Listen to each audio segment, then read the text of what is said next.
Swayam Prabha. Digital India. Educated India.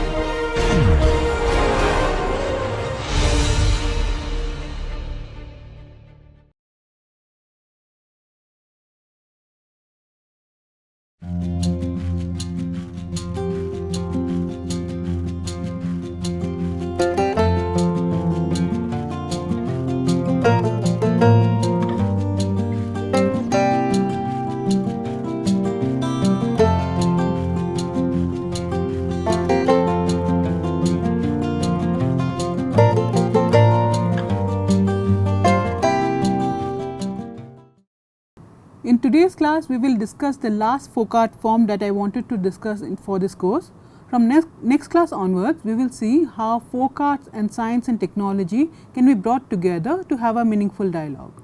I will give you a few examples, then you can explore on your own.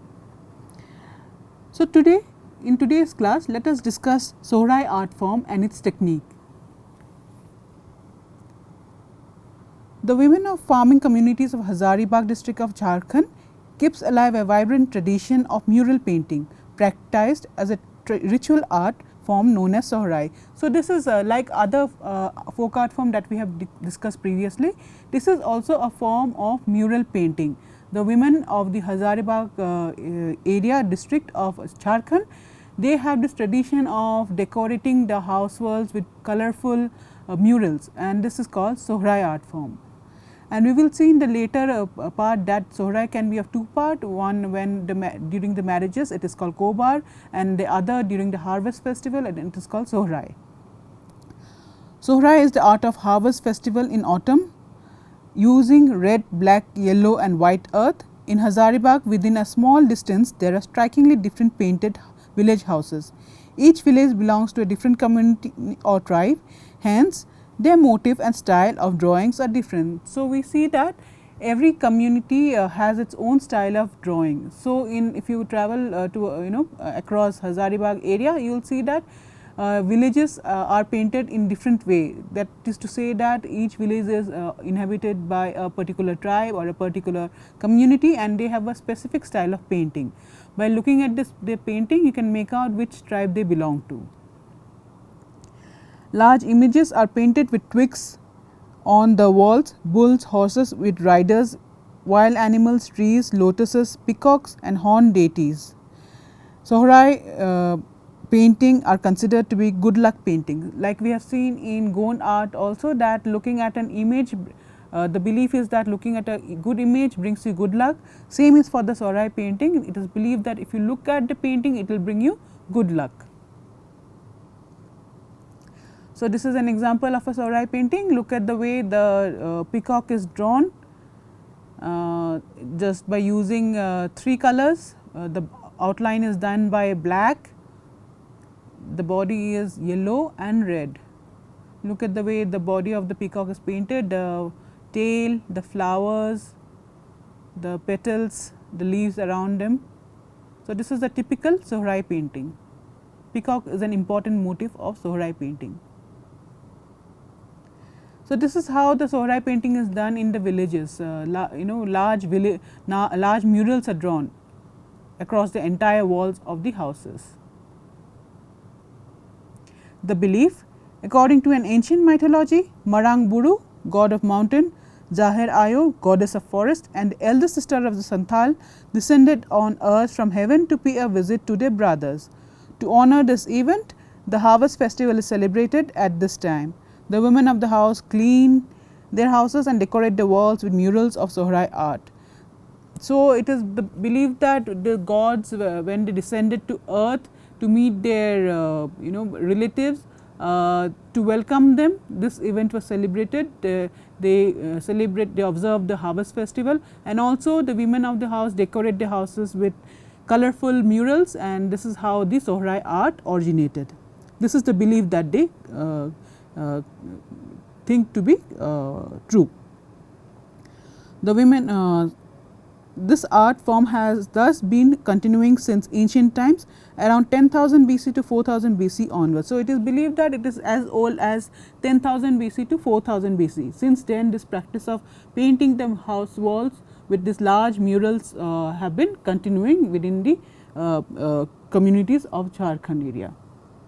This is common mostly in caves, but now has been shifted to houses with mud walls. Later on we will see examples that this kind of painting was also common in the caves of the ancient times, and now as time progressed, this has now come to the house walls of of mud walls. The festival and the art, you will not be surprised, because most of the art practices of this country are connected to festival. Here also Sohrai is name of a festival also, and also an art form. Sohrai is a cattle worship festival of the Santhal people of Jharkhand and West Bengal, Munda people and Kora people. It is celebrated during Diwali. Badna or Sohrai is one of the biggest festivals among Santhal people. Badna is celebrated when the planting of paddy crop is completed.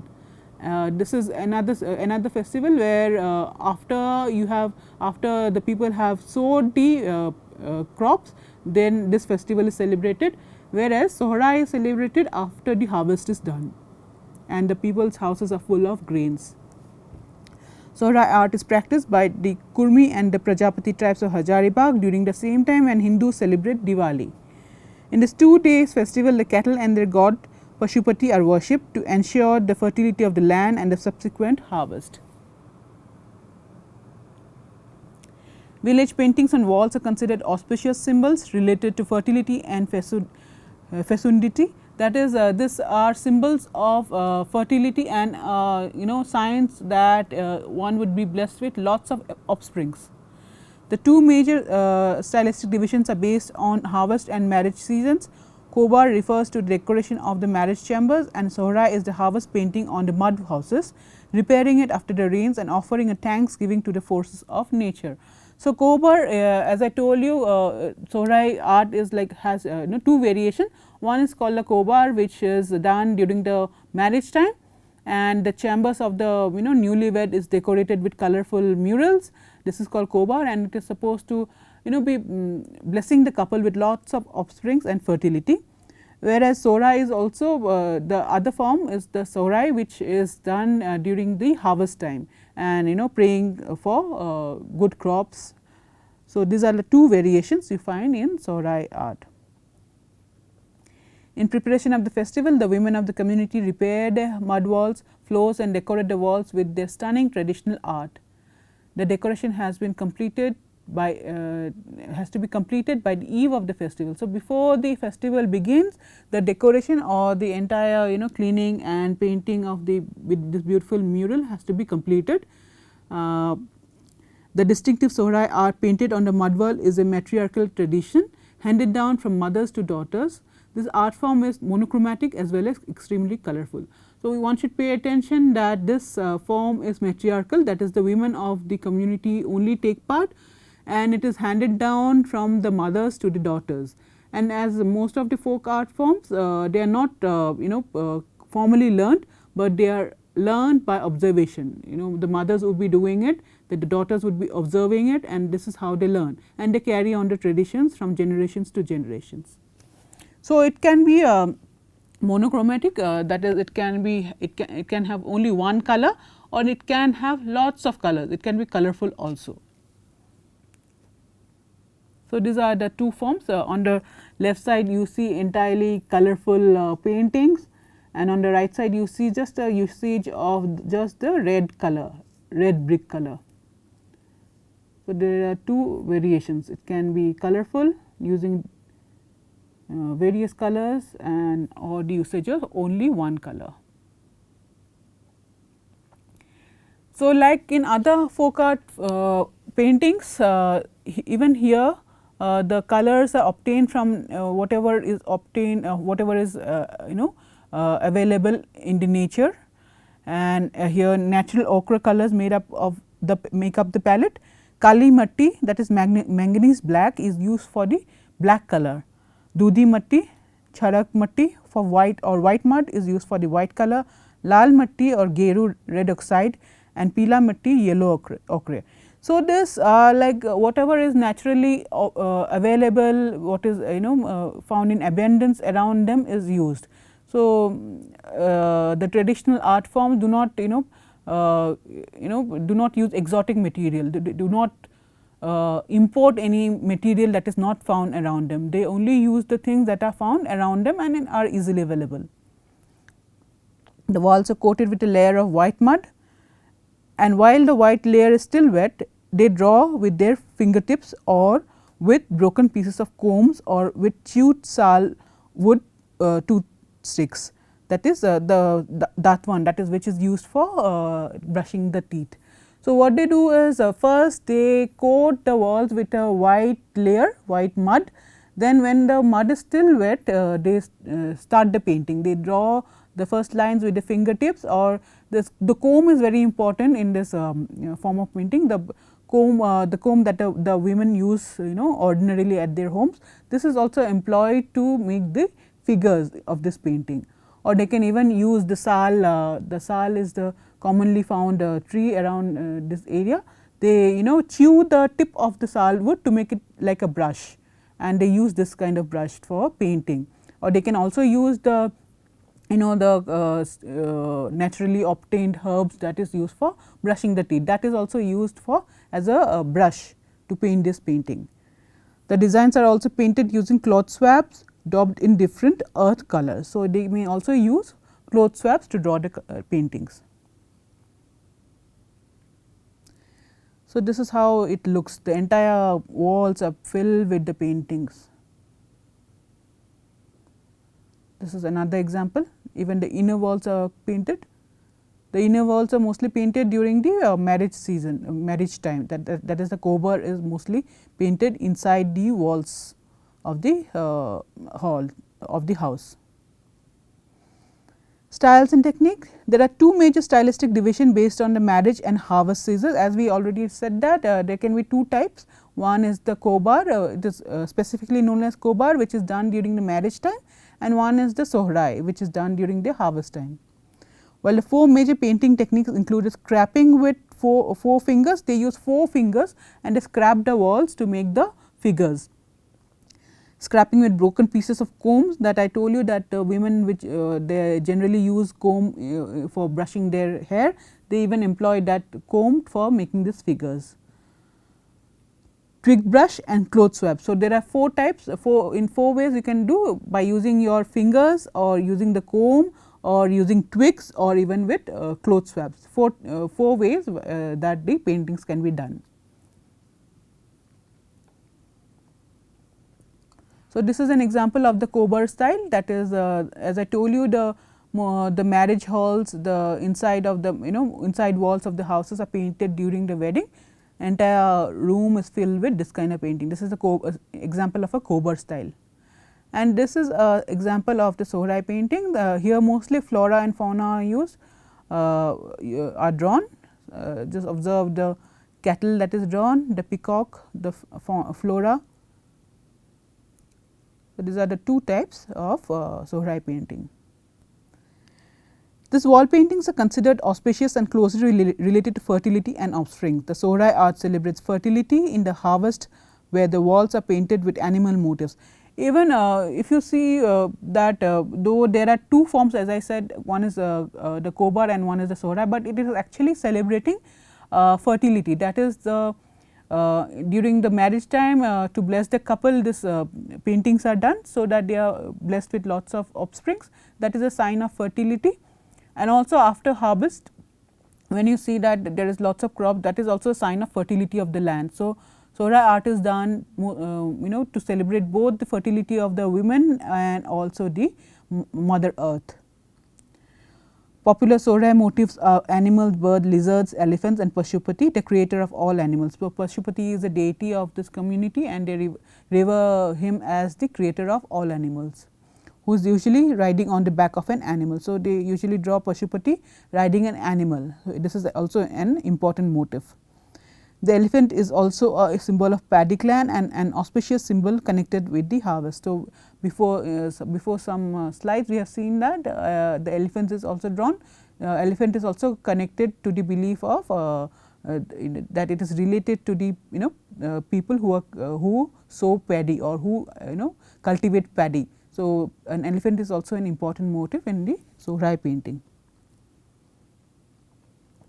In Sohrai art, the red line is first drawn as it is represent the blood of ancestors, procreation and fertility. So, there are certain rituals that are followed. The red line is first drawn.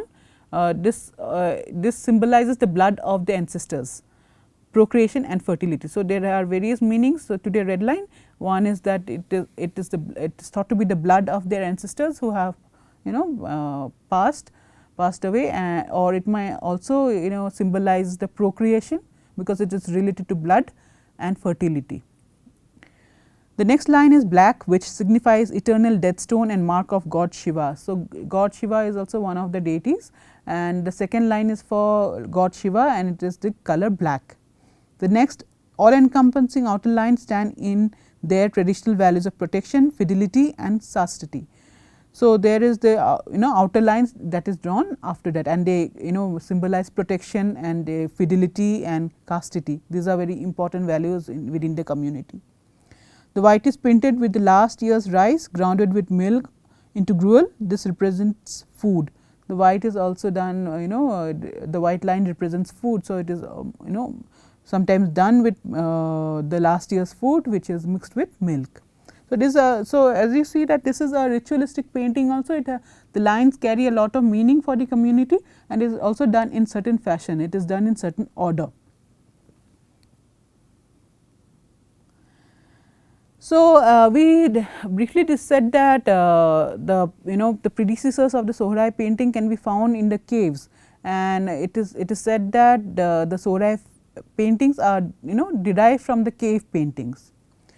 The name Sohrai is said to have derived from a Paleolithic age word soro, meaning to drive with a stick, one of the oldest art form of wall painting. This tribal art has been continued since 10,000 to 4000 BC.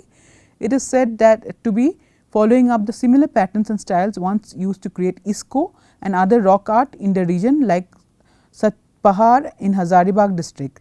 So, it is said to be the the next version of the isko, which is a rock art art which is found commonly found in the Hazaribagh area. This art form was prevalent mostly in caves, but now has been primarily shifted to the houses with mud walls. So, earlier it was done on the caves on the rock, but now because people live in mud houses, the painting has shifted to the mud houses, the walls of the mud houses. Isko cave contain lower Paleolithic deposits and deep underground cave inhabited by humans during the Ice Age. So, you can see that predecessors are supposed to be as old as the Ice Age, leaving one of the richest collection of the middle Paleolithic stone tool industry in South Asia. The rock art has been dated by leading experts to be Mesochalitic period. So, it is anywhere between 7000 and 4000 BC. There is an earlier level of rock art that could be much older. This art form has been continuing since ancient time. So, it is commonly believed that the Sohrai art is the continuation of a very older art which was found during the Paleolithic times. So, these are some of the examples that are found in the caves. So, the Sohrai art is a derivative or a gradual transition of this kind of art form. Just pay attention, in the first painting you will see a figure who is riding an animal here. So, this is as we mentioned that even Pashupati is shown as riding an animal. So, there are some predecessors to this form of figures. So, here are some geometric patterns which are drawn here also, even here. Here are some animals. You can see that some deer are shown to be running, which is also common in Sohrai art. Deer and goats are quite commonly drawn within the Sohrai art. Here are also some animal figures. So, these are the cave paintings which are found on the rock walls, and Sohrai painting now is done on the mud walls. So, these are the Sohrai painting. You will see a lot of commonality between this kind of art and this kind of art. This is the present form of Sohrai painting. You will see goat kind of animals, or you can see deer, you can see flora fauna, you can see snakes, you can see leaves, you can see birds here in the bottom. Peacock is very common. So, now the motifs. What are the common motifs in Sohrai painting? So, this as we have already discussed, that flora and fauna are commonly drawn. Here you see a peacock, a snake, a cow, flowers. You can see the scheme of colors, only 3 colors have been used: the black outline, the red and the yellow. Pay attention to how the flower is drawn, how the body of the peacock is drawn. This is another common motif. It is showing deer and peacock. Here also 3 colors are used: black, red and yellow. Observe the boundary, the border of the painting. This is an elephant, as we have already discussed that Sohrai painting can be colorful, or it can be only have only one color. So, this is one form of monochromatic painting. Just observe the peacock here, it is drawn in just the charcoal color, black color, whereas here it was drawn in a colorful fashion. So, this is only done by charcoal or black mud. An elephant, as we have seen, that is an important motif, because it is connected to the belief is connected that elephant is related to the community that grows paddy. So, this is another Sohrai art form. Again, observe the scheme of colors. They have only used 3 colors: red, yellow, black, and here 2 human figures are shown. Human figures are shown and carrying an animal. Just observe the way the body of the human figure has been filled with straight lines and sometimes diagonal lines. Look at here how the lines have been made. Look at the body of the lizard, how it is made, the shading that is used,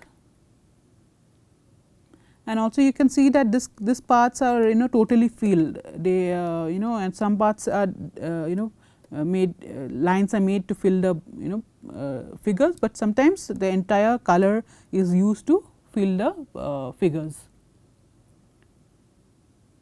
So, this is again another monochromatic painting. Observe how the birds are made, how the leaves are made, the flower, the border, and how they are filled, how they are shaded. Look at the body of the bird.